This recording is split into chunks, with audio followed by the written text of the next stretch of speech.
La Maison de la Perle a été créée en 2009 dans le cadre d'une réforme engagée par le gouvernement à cette période-là, réforme voulue également par les professionnels, donc les perliculteurs. L'idée était de mettre tout de suite en place le tri, l'expertise des perles et réactiver la promotion de la perle. Donc on va dire c'est vraiment son cœur de mission, à la fois le tri, l'expertise et d'autre part la promotion de la perle. On a mis en place un certain nombre d'actions cette année qui ont été pour nous à chaque fois riches d'enseignements, d'apprentissage, de voies d'amélioration et qui ont aussi été satisfaisantes. Je veux dire, on a eu des résultats assez concrets avec ces actions-là.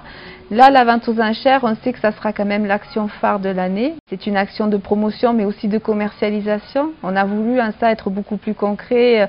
On a voulu vraiment lier la promotion et la vente des perles. La vente aux enchères, en quelques chiffres, c'est à peu près une vingtaine d'acheteurs. On va dire la moitié d'acheteurs internationaux, la moitié d'acheteurs locaux. On a 15 perliculteurs de 11 îles différentes qui ont joué le jeu de cette vente aux enchères. Ça représente 240 000 perles, 30 000 AB et 210 000 CD. Ces perles ont été expertisées une à une. Elles sont toutes passées à la Maison de la Perle et elles ont fait l'objet d'un premier tri. Donc on appelle ça le tri en vue de l'expertise, c'est-à-dire qu'il y ait une vente aux enchères ou pas, on voit quelle est la valeur de la récolte, la valeur des perles qui la composent individuellement. Et ensuite, il y a un deuxième travail qui est réalisé et là c'est une deuxième analyse mais au regard des lots que nous allons composer pour la vente aux enchères.